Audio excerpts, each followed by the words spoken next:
வக்ஃப் வாரியத்தில் தற்போதைய நிலையை தொடர வேண்டும். புதிய உறுப்பினர் நியமனம் ஆகிய மாற்றங்களை அனுமதிக்க முடியாது என உச்சநீதிமன்ற இடைக்கால உத்தரவு. வக்ஃப் சட்ட திருத்தத்திற்கு எதிரான மனுக்களுக்கு 7 நாட்களுக்குள் பதிலளிக்க மத்திய அரசுக்கு வலியுறுத்தல். விசைத்தறி தொழிலாளர்களின் கோரிக்கைகள் மீது விரைவில் தீர்வு காணப்படும். எதிர்க்கட்சித் தலைவர் EPS கோரிக்கைக்கு பேரவையில் நிதியமைச்சர் தங்கம் தென்னரசு உறுதி.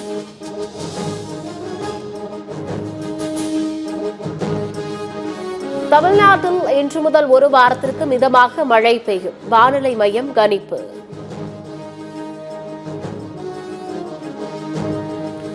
(2026) தமிழகத்தில் அதிமுக தனித்தே ஆட்சி அமைக்கும்.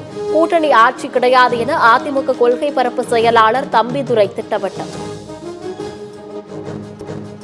2026 எடப்பாடி பழனிசாமி தனியாகத்தான் ஆட்சி அமைப்பை தவிர கூட்டணி என்பதற்கு இடமே கிடையாது. தமிழகத்தில் இதுவரை கூட்டணி ஆட்சி வந்ததும் கிடையாது, இனிமேல் வரப்போவதும் கிடையாது.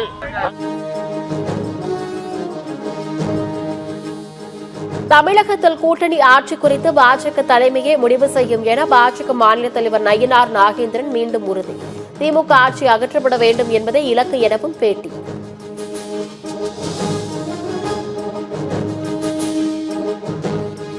சுதந்திர போராட்ட வீரர் தீரன் சின்னமலையின் 296வது பிறந்தநாள் விழா. சென்னை கிண்டியில் உள்ள சிலை மாலை அணிவித்து முதலமைச்சர், எதிர்க்கட்சித் தலைவர் எடப்பாடி பழனிசாமி உள்ளிட்டோர் மரியாதை.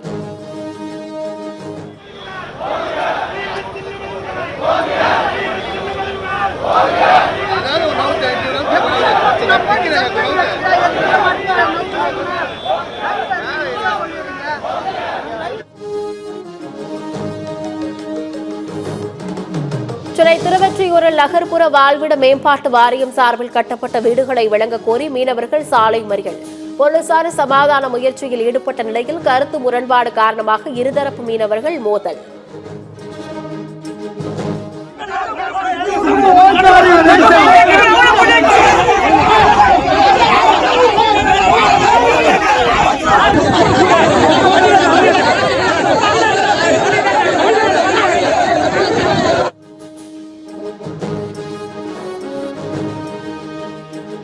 தென்காசி கீழப்புலியூர் பகுதியில் ஜவுளிக்கடை அதிபர் தலை துண்டிக்கப்பட்டு கொலை செய்யப்பட்ட சம்பவம்.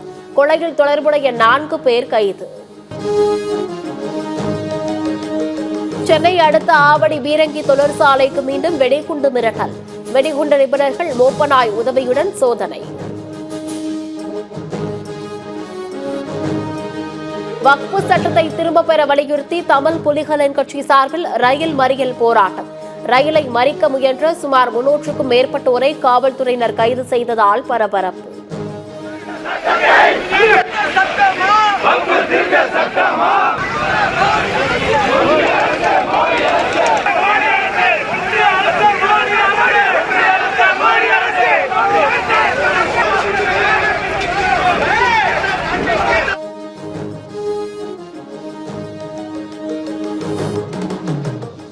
கடலூர் மாவட்டம் புவனகிரி அருகே டயர் வெடித்து வேன் கவிழ்ந்து விபத்து.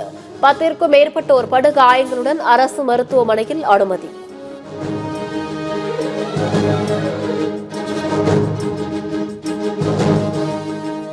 முன்னாள் முதலமைச்சர் கருணாநிதி நினைவிடத்தில் கோபுர அலங்காரம். அதிமுக, பாஜக உள்ளிட்ட எதிர்க்கட்சிகள் கண்டனம்.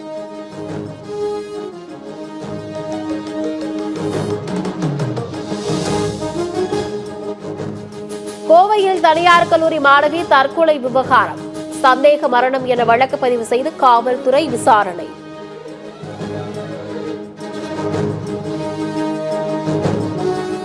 வேலூர் மாநகராட்சி அலுவலகத்தில் லிப்ட் பாதியிலேயே நின்றதால் பொதுமக்கள் அலறல். அதிக நபர்கள் ஏறியதால் பாரம் தாங்காமல் நின்ற லிப்ட்.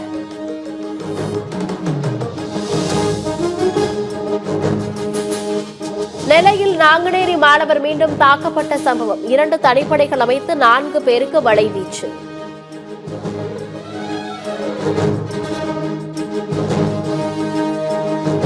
மகாராஷ்டிராவில் புதிய கல்விக் கொள்கையை அமல்படுத்திய மாநில அரசு.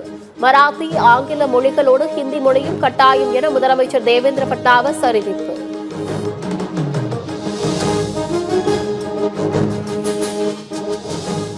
மராத்தி மொழி அதிகமாக பேசும் மகாராஷ்டிராவில் ஹிந்தி கட்டாயமாக்கப்பட்டதால் மக்கள் அதிர்ச்சி. புதிய கல்விக் கொள்கையின் மூலம் ஹிந்தியை திணித்தது பட்னாவிஸ் அரசு.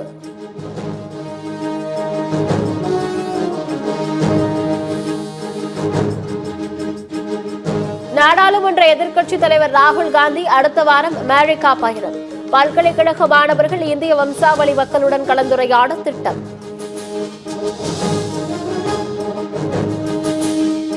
கர்நாடக மாநிலத்தில் 3வது நாளாக தொடரும் லாரிகள் வேலை நிறுத்தம் எதிரொலி.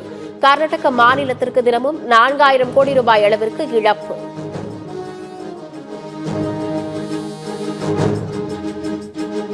சத்தீஸ்கரில் நக்சலைட்டுகள் 22 பேர் கைது. ஏராளமான ஆயுதங்கள் பறிமுதல்.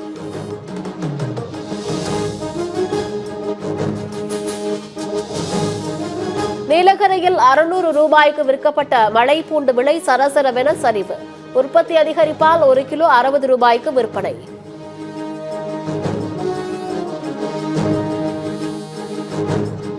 தென்காசி மாவட்ட தமிழக கேரள எல்லையில் போலீசார் நடத்திய சோதனையில் கட்டுக்கட்டாக 500 ரூபாய் பறிமுதல். 15 லட்சம் ரூபாய் ஹவாலா பணத்தை பறிமுதல் செய்து ஒருவரிடம் விசாரணை.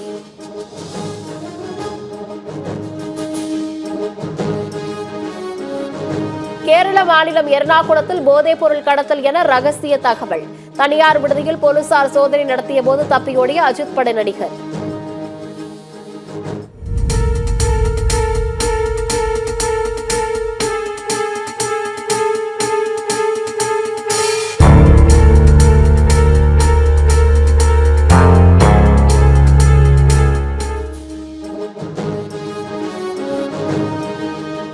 பாகிஸ்தானின் கைபர் பக்துன்குவா மாகாணத்தில் மேக வெடிப்பால் கொட்டி தீர்த்த கனமழை. வெள்ளப்பெருக்கில் அடித்து செல்லப்பட்ட வாகனங்கள். ஆஸ்திரேலியாவுக்கு எதிரான டெஸ்ட் தொடரில் மோசமான தோல்வி எதிரொலி. இந்திய அணி பயிற்சியாளர் அபிஷேக் நாயர், திலீப் உள்ளிட்ட பயிற்சியாளர்கள் நீக்கம்.